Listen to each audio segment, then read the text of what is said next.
My name is Matisse Marie. I'm from Riverside, California. I'm an artist. I write, rap, perform, produce.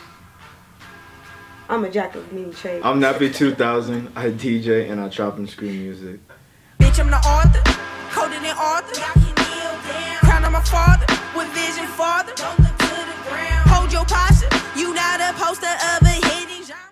I've known Luke since I don't even know how old he was, because I went to school with his older siblings, and then he went to school with my younger cousin since elementary. So I used to see him running around in the basketball gym and things like that. I don't know how old you were. I was young. I was like 8. I've just been knowing this guy forever. Everything's prioritized, you know, so it's like whatever, you know, you can be good at different things, but what's the thing that you're going to push forward the most, especially when it becomes having to make a living and pay your bills and things like that. And so even though I could paint and, you know, cook and do this, and like I always wanted my own restaurant, I chose music to be my forefront. So that's always the main priority and focus. And you know, you learn to fit things like that in to make sure, if you can't put a big focus, at least to be able to keep the practice. It's like, okay, I do have to eat. So if I'm gonna be at home, you know what I mean, for an hour or 2 hours, then boom, I could cook something. So as simple as that. You know, going to different events and things like that, is always, you know, always food around. So it's just, it doesn't even have to be me cooking, you know, just being a food fanatic, a good food, healthy food, painting and things like that. I don't really have time to do it, but when it comes to, I end up being able to do it, because when it comes to working on a project and, you know, maybe cover art and things like that, and then I end up, okay, I could, you know, practice something else I'm good at. What made you pick up DJing? Like, what sparked that for you? She made me do it, actually.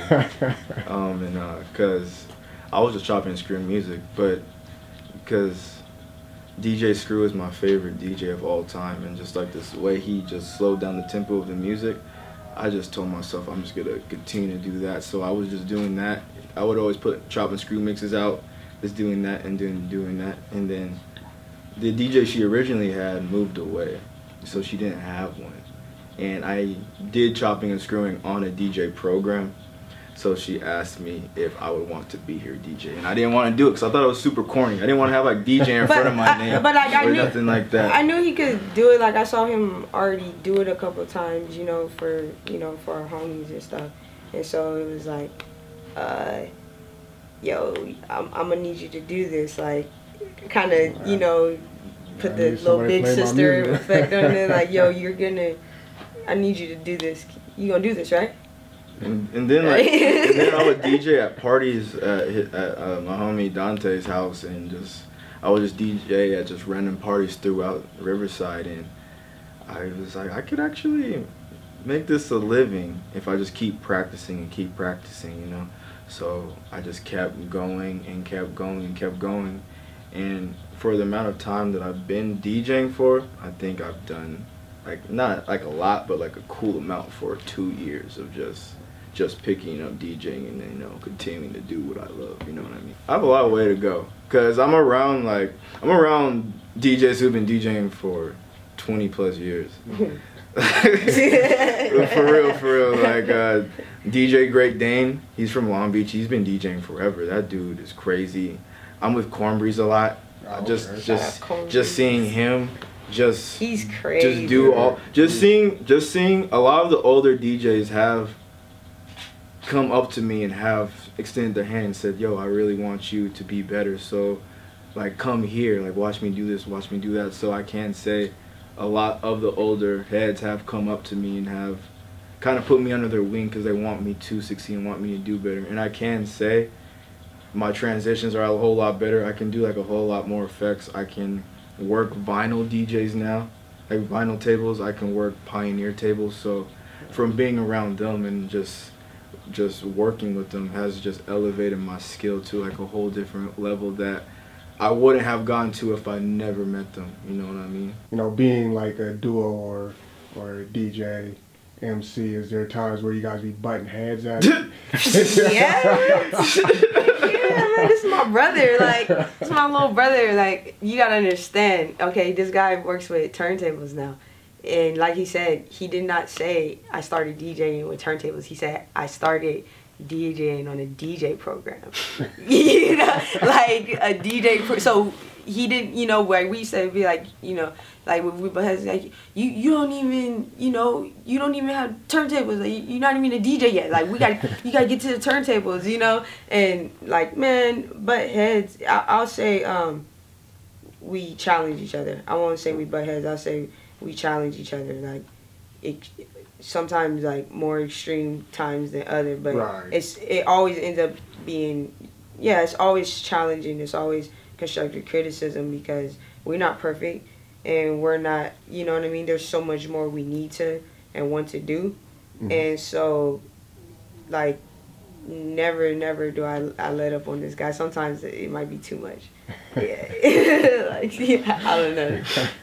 You have a look on your face like, nah, it's cool. I can handle it. If I didn't have it, I don't know where I would be. You know what I mean? I'll probably be a lost soul just roaming around smoking weed at someone's house. You feel me? Real talk. That's real. Real yeah. shit. Like I wouldn't be doing a lot of things. You know what I mean? Like I'm not comfortable in my position right now, but I can say I'm more content with what I'm doing right now than what I was doing 2 years ago. Actually, now I think about it, because I never really thought about that. It kind of did save me because it's taking me to states that I've never thought I would go to. You know what I mean? Mm-hmm. I've met people I never thought I would meet, and just what it's taught me as a human, and what it's taught people around me, and what it's taught my friends, because that's like one of my main things, because I'm able to do these things and I can actually bring my friends to see what I'm doing, because it shows that, yo, we don't have to stay down here. Mm-hmm. Like, dude, I'm over here doing this. Like, we can all do this together. Like, we can all get to the same point if we just put in the groundwork and keep working hard at it. So I think that's like one of the main things that really got me, is that I can really make a difference and really show that you don't have to just have a normal job. You can actually do what you love and actually reach as far as you can.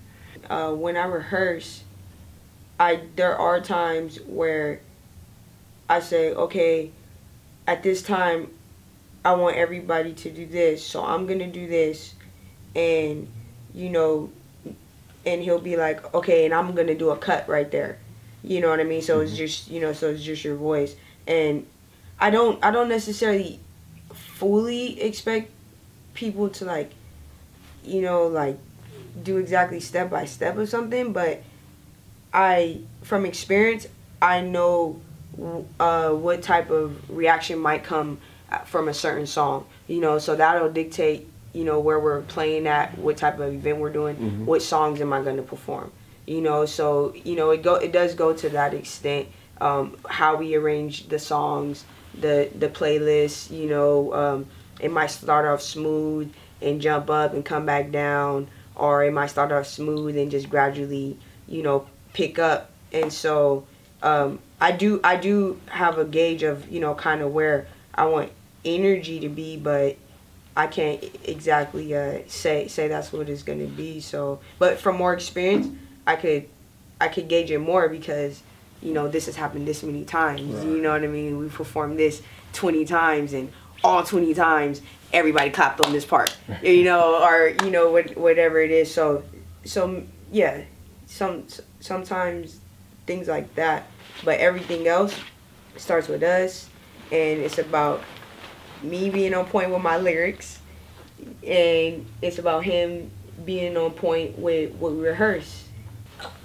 Yeah, this is it right here. This is our hats. Expressway. So Expressway was the name of my project that I dropped last year, my first project. Expressway Volume 1 TZEP. And what Expressway stands for, it has like a double meaning. You know, if you look up Expressway. You just Google it or whatever, and then it'll say like, you know, an expressway is generally a road, you know, on the road, and it's separate from the rest of traffic. And most of the time, but not all the time, you have to pay a toll. You know, you have to pay a fee, a price to be able to get on this road. And when you're on the road, it does not create a shortcut of, you know, the travel of the destination, but it does take you out of the normal traffic, so you're able to move faster and quicker. And so that's what it represents, that having that mindset, you know, in life, and being able to mentally, you know, focus on a goal, a vision big enough to where you separate yourself from, you know, the normal, you know, thinking and traffic, you know, distractions in the day, you know, that might consume you, and knowing that there's no shortcuts in life, you know. So, but you're able to, when you build that patience, you're able to eventually gain speed and gain momentum. And then the other part of it is choosing to go through life and having being an artist. So Expressway, you know, the way of expression. You know, I'm an artist. I do music. I like, you know, designing clothes in a line. You know, I like to paint. You know, I like to. You ever play Sims? I like to play Sims. So hopefully one day I could be able to, you know, learn architecture and things like that. So there's a lot of things out there that are done by expression. We live in a world of expression. You know, everybody in some sense, in some retrospect, is an artist. You could be an artist with numbers. I see little poems that I used to write when I was in preschool, you know, where you write the word down, and then with the little you start with the letter, you know. Yep. So as long as I can remember, and then I remember always beatboxing in the car, always knowing all the words to all the songs. Me and my cousins recording over already cassette tapes through the boombox speaker, you know. When we had the karaoke machine, making our own, you know, little cassette tape. Always being into like drawing and painting, but I was always like private.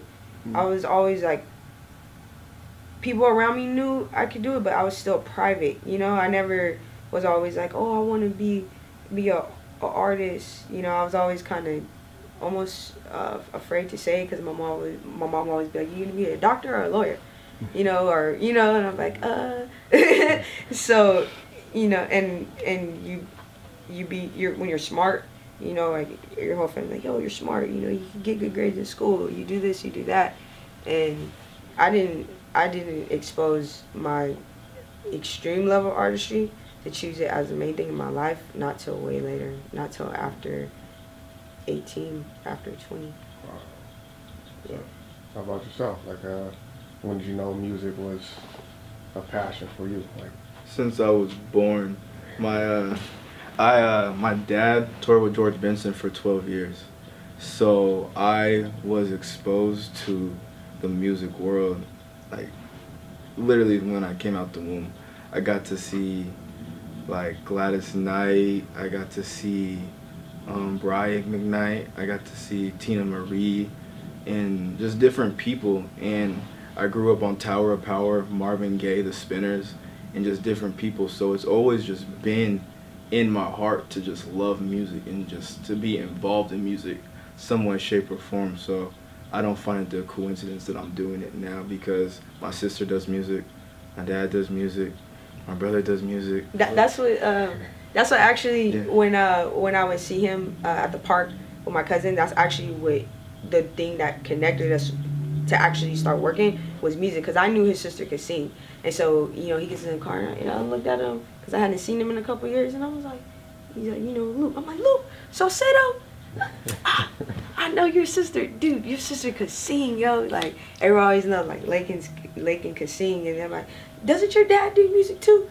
You know, because he's a percussionist. Yeah. And so, and then he gets in a car, and his sister, you know, makes this type of music, and his dad makes this type of music, and he gets in the car, and I have gangster rap on, you know, I think it was Bone Thugs or something. He's back there rapping everywhere. I'm like, wait, you listen to this? I'm like his little brother, like, you listen? He's like, yo, I love 90s gangsta rap. I'm like, okay, for sure. I was like, yep, all right. And yeah, that was, yeah. Oh, yo, you remember when I used to come over and then you put the like Queen Latifah cassettes in? It's weird because like sometimes we do stuff and then like it's gearing you up for something, but you don't really think about it too much at that time. Like at that time, we knew we were doing, but we were just like chilling. Okay, smoke. Yo, we can't just be sitting here chilling, smoking. We gotta do something. Yo, I'm gonna put on this Queen Latifah tape. You gotta listen to this. Yo, you remind me of her. I'm like, really? Boom. That's the funny thing. Like, I think why I wanted to DJ for her the most is because I fell in love with hip hop through women rapping. Because when I heard Lady of Rage rap, it really, I don't know, there was something about her voice and just seeing a woman rap, because I was young and I didn't know women necessarily did that at the time. So seeing Lady of Rage rap, Queen Latifah rap, Bahamadia, Ladybug, Erykah Badu, and just Lauryn Hill, just different people like that, their music was always harder than me than a lot of the male artists that were out at the time. It was always harder, and there was always a real hard content to it. So to be able to now DJ for my sister, a female artist, and she's actually producing hard hip hop music for women, it was like meant to be. It was too perfect, low key. A little too perfect. I don't know. I really don't know. Hey, but God works in mysterious ways, so I don't really question it no more. Speaking of like just female MCs right now, it seems like there's a resurgence, you know, recent resurgence in just female MCs coming out and doing their thing. Is that something that you proud to be a part of, or is it you trying to like make your own lane, like, you know, Expressway, you know, build your own? I'd say both. You know, cause like I don't know what anybody plans to do. You know what I mean? I don't know when they planning on dropping songs, and you know, or who's like, yo, I want to start rapping. Yeah. You know, yeah, it's really cool being a part of it. Because it's like you said, it's a surgence. You know, like there's all different types, you know, going on, but one of the people that I was personally, besides listening to, you know, everybody that he named before, like when I first started performing, I saw Il Camille perform, and just for the fact that she stepped on the stage and was choosing to do, you know, a song about this, and, you know, talk, you know, about that, like 3-4 different subjects all in one set. And I remember wondering, like, is it cool to, you know, do this and that? You know, so many people are like, oh, find one, you know, one thing. And that is true, you gotta do it, but that doesn't mean that has to be it.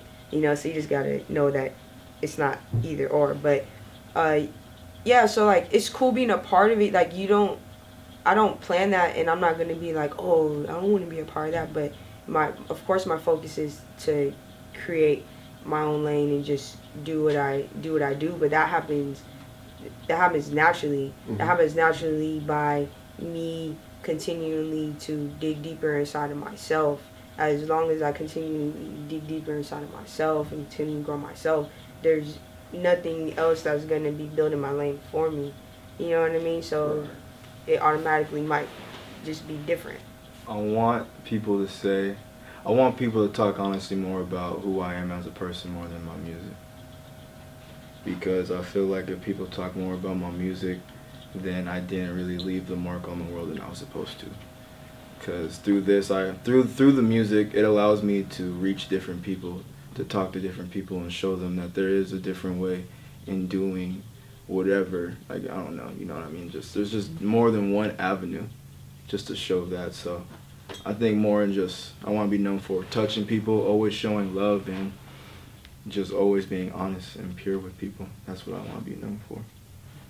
Yeah. that I would agree with that for myself, and also, as long as you're living, you know, you're always growing. Like I want to be known to always be pressing the edge and always be going forward. Find out how bad you really want it. That right there, like really ask yourself, you know, how bad you really want it. Like I've asked myself that more than one time, you know, but ask yourself how bad you really want it. And when you come into, you're gonna have people, it doesn't have to be that people don't like what you're doing. Some people just simply do not care. That's it.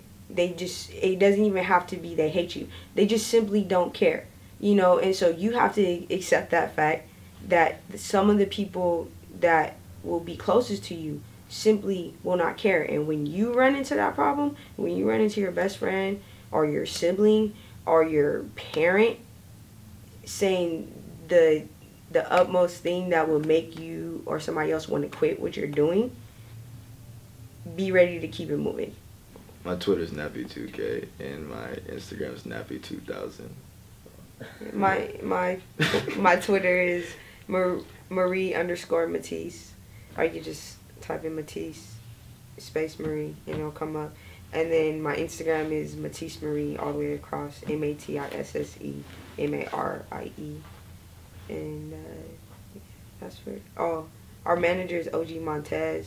That's actually, you really want to get in touch with us? That guy, yeah. Yeah. ogmontez.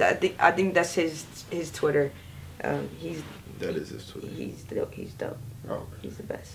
Infatuation I've been faced with. How I get so damn impatient just to see your face with a side of conversation waiting on oh shit I've been pacing. Why I feel like I've been racing. Time and winning, I can't take it. Memories that won't erase. They ain't really much for saving. Hold on tight to short embraces. Pawn our feelings for the paper. I make more when I feel greater. Backwards world, I hope it change up. We go up with hopes it saves us. Get a way to come back down and walk around in the same places. I sell pain and make it tasty. Need some grace to balance lately. Need my space when contemplating. I need time to pay attention. Mind the work that I've been given. What's a wish if you ain't get it? We fight for our dreams to live them. Break us down, we build up different. Get my sauce straight from the kitchen. I've been cooking grandma's dishes. Hope this makes grandma remember how to make my favorite dinner. Gotta make it big so she sees I don't wanna wait much later. The homie said hurry and drop, cause later he just might not make it and he don't want your sympathy. Don't treat him like a fucking patient. I'm wishing God would show some patience. I pray that he extends his favor. Yeah, I pray God saves us all, saves us all. Yeah, I pray that we could take the fall. Cause if you show me right, then I'm gonna show you left. And if you take my hand, then I'm gonna take you there. Yeah. Baby, don't be scared. RP to the homie Austin. R.I.P. Yeah.